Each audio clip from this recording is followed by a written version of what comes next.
Hi everyone, welcome back to my channel.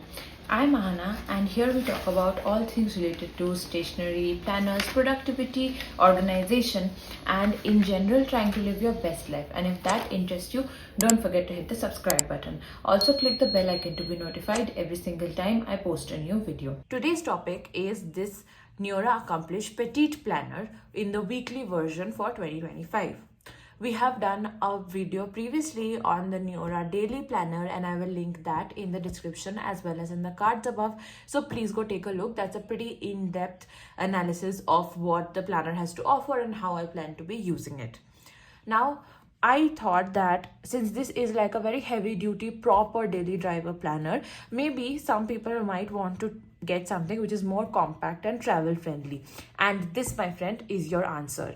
So you can see already, first of all, I just want to talk about how beautiful the cover is, and this is like in a bright pink and I like the elastic closure and it's very compact. Like you can see the thickness of it. It's really easy to just put in your handbag and carry around.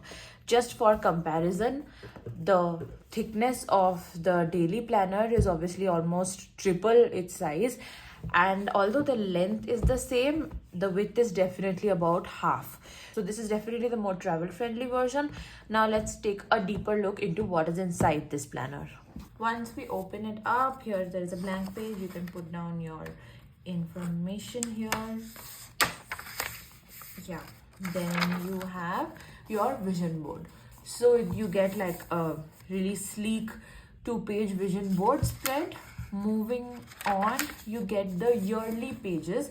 So the yearly layout is here. 1 to 31 is numbered, and as per what it was in the daily planner as well, you get all the weekends kind of tinted out. I don't know if it's very clear, but you can see a slight tinted version. I'll just like bring this up closer.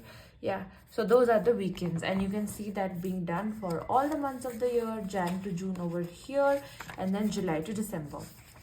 Moving ahead, you have all the monthly pages. So despite this being really sleek, it's very easy to fill out like maybe the main appointments that you have for the day in these monthly spaces, and there hasn't been much of a compromise with respect to the days of the week. One box less for Sundays, I think, but that we can make do with. However, I don't think the goals and the things to do section has enough width to actually write a lot, but if I were using this for the goal planning, I would probably write it maybe this way rather than this way. That's just my personal thought. You have the health tracker section as you did in the daily planner as well.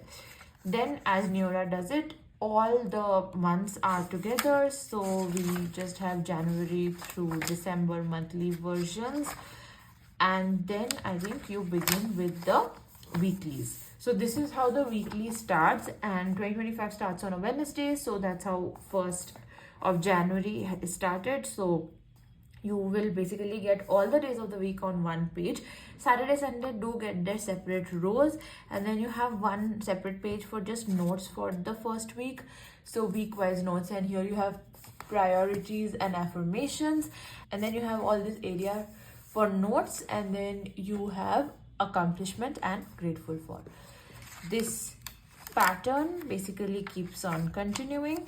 What I think about the horizontal weekly setup is that there is space to write down maybe like a few main tasks of the day, but not everything that you would probably need, and that is where the main difference would lie. So this will be like a ready reference kind of a thing which you can take with yourself on the go, but the daily planner is going to be where all your major detailed planning is going to happen. Moving ahead, if we keep looking, so these are all of the weekly pages, and there's a little pocket at the end, and you also get their standard habit trackers for all of the months at the end, and then you also get their expense trackers, a place for storing your passwords, and just like a normal passion pages, which I mean, you could jot down whatever, but I would normally use them as regular notes pages. So you have quite a few little notes pages, and that is your weekly planner. You also get 2 dedicated bookmarks at the end. So one probably for the month you're in and the other for the week you're in. Now, I'll tell you what this planner is great for.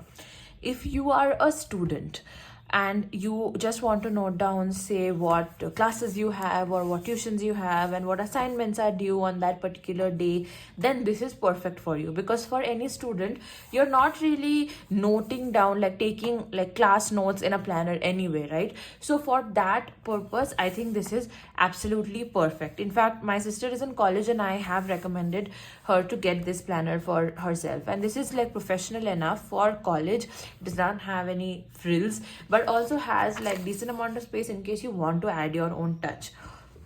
This is also okay for people who are working, where you might want to just note down what meetings you have or what appointments you have, but everything surrounding that, like all the preparation around that, is being done in a separate space. Maybe you have like a project tracker on Asana for work, or maybe you're basically doing all of your work on a shared Notion template or something like that. Then that is your go-to, and this is just so that you don't forget anything. If you want to use this for family, that is also very relevant. Maybe you can use it for meal planning, because if I was going to use it for meal planning, and that's actually like a really useful thing for me at this stage in my life, that I'm really trying to eat healthy, and everyone in my family is really on a like very serious about their health right now.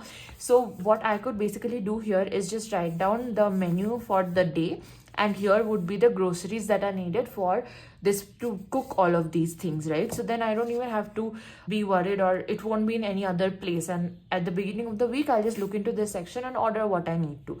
So those are a few uses for this sort of a planner. I think you can get creative and use this for anything that you want to. I really like using planners for memory keeping as well. So if you're somebody who's just wanted to get started into journaling, maybe a planner like this, it doesn't have too much white space, so it doesn't intimidate you, and maybe you can write down one thing that you're grateful for, or something interesting that happened that day just in the space over here, and this could be like an overall review of the week.